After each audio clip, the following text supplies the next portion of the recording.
Hello Pisces, welcome dito sa aking channel, Kapalaran 888. Welcome guys. Alamin natin kung anong messages, vibration, gabay energy para sa inyong lahat. The general reading, so weekly tarot tayo ngayon. Alamin natin kung ano yung posibleng mensahe or gabay na pwedeng kailangan mo para sa linggong ito. Okay. Pisces. Okay, so meron ka ditong first two cards. Ang first dito is release control, surrendering to the journey. And dito naman is appetite, progress not perfection. Okay, Pisces. Sa week na to, ang posibleng sinasabi sa'yo dito na i-surrender mo sa Panginoon, sa universe, lahat ng mga hangarin mo sa buhay. Okay? Surrender to the flow of life. Like for example, surrender to the journey, kung ano man ang parating, kung ano man ang naghihintay sa'yo, ibugay mo yan sa Panginoon. Release control, alisin mo yung pagkukontrol ng situation, alisin mo yung sobra-sobrang pagiging perfect. Yun yung sabi sa'yo dito ng isang baraha, progreso, not perfection. So, small wins is still winning. Win. So, sinasabi sir dito na maliit man yan or malaki, be grateful. And yun, huwag tayong masyadong magmadali. Kasi yung control ay nakikita yan sa mga taong nagmamadali, sa mga taong aggressive, impulsive. So, sa linggong ito, iwasan mo yun. Iwasan mo din na i-compare yung sarili mo sa ibang tao or i-judge yung sarili mo dahil sa kung ano yung narating mo or hindi mo pa narating. Okay? So, dito sinasabi ng baraha, mag-focus ka kung ano yung blessings mo sa ngayon. Okay? Yun yung dapat mong bigyan ng focus sa ngayon. Okay?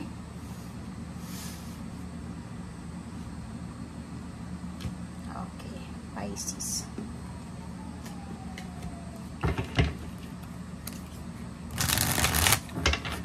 Pisces.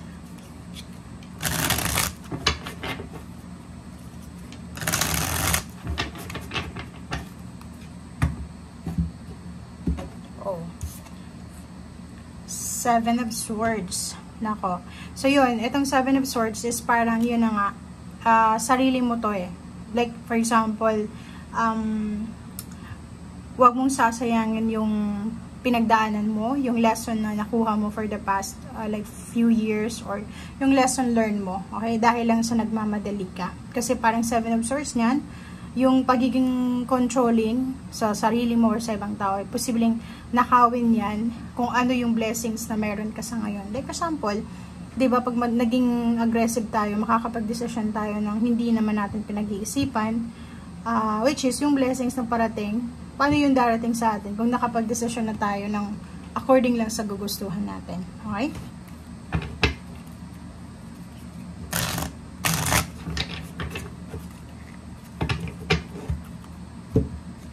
Okay, so Three of Swords.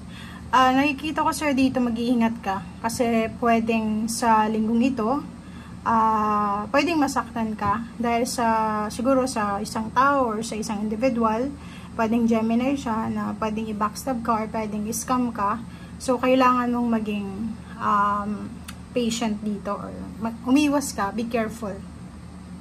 Okay? Kasi kung makikita mo dito pwedeng emotional victim ka ng backstabbing or pwedeng ng scam money, panluloko. Yun. So, Knight of Swords, sinasabi sa'yo talaga na huwag kang magpadalos-dalos. Dahan-dahan lang para hindi ka masaktan. Dahan-dahan lang para hindi ka magsisi sa bandang huli. Para hindi ka umiyak. Knight of Pentacles, sinasabi ng baraha sa'yo dito na kung naghihintay ka ng balita tungkol sa yung pera, etong balitang ito ay posibleng dumating sa linggong ito. So, yung reading mo is for the next week pa kasi advanced itong reading na to. So, etong ginagawa natin sa ngayon, Pisces, is from October 21 hanggang 27. So, kung naghihintay ka ng pera sa linggong yan, ang Knight of Swords is a good news siya. regarding sa Knight of Pentacles, regarding sa money. Money matters, financial, tangible, physical, material, things, yun ay posibleng darating sa'yo sa linggong iyan, kung yan ang hinihintay mo. Six of Cups, yung mga tao sa buhay mo for the past 6 years or 7 years or pwedeng 6 months, ay siguro may mga contacts ka, may mga friends, relatives, or kung sino man sila na hindi mo masyadong napansin dahil busy ka, or hindi ka rin masyadong nabigyan ng pansin dahil busy sila. At ang Six of Cups na to is parang it's a manifestation card na maraming magbabalik sa buhay mo or maraming gustong bumalik sa buhay mo. Parang ganun. Ten of Swords. Ten of Swords, yun. So, pwedeng yung pain and heartaches na to is related dito. Pwedeng, ang nakikita natin, sila yung mga trumaydor sa'yo.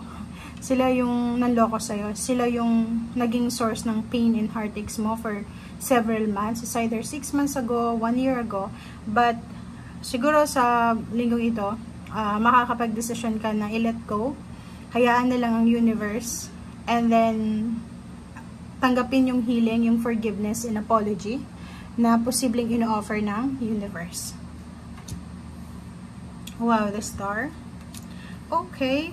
So, ito naman na the Star na to, tsaka 8 of Wands. Ito yung good news regarding sa isa sa mga pangarap mo. Isa sa mga pinapangarap mo, wini-wish mo, isa sa mga goals mo sa buhay.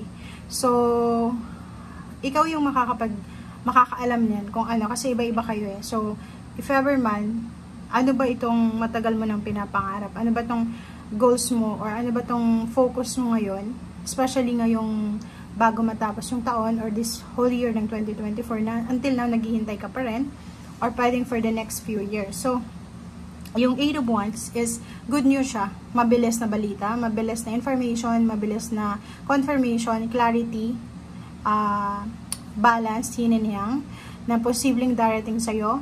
And this week, may makikita ng konting liwanag para dito sa wish fulfillment na to or sa kung ano man. So, parang makikita mo yung sarili mo na magkakaroon ka ng sobra-sobrang hope, pag-asa. Okay? Oh, diba? 6 of Wands. So, yun. Nakikita natin, yung 6 of Wands, tsaka the Star, tapos etong 8 of Wands. Sinasabi dyan sa'yo dito na it's a confirmation talaga na ano man itong wini-wish mo, ang nakikita natin is either money siya, recognition, salary increase, movement, may iba nalilipat ng bahay, vacation, dream vacation, baby, ano pa ba? Kasi ito, yung 6 of Wands is matagal mo tong pinagpipray, matagal mo siyang pinangarap, matagal mo siyang minamanifest. And dito sinasabi na pwedeng maraming tao yung hahangaan ka sa perseverance mo, sa sipag mo, sa diligence mo, or sa kung ano man to na sacrifices na ginagawa mo until now para lang makuha itong 6 of Wands or victory and success. So, makikita natin dito na isa ka sa posibleng maging inspiration. Maraming tao yung parang tumitingala sa kabutihan mo, or pwedeng maraming tao yung nangangailangan ng guidance mo.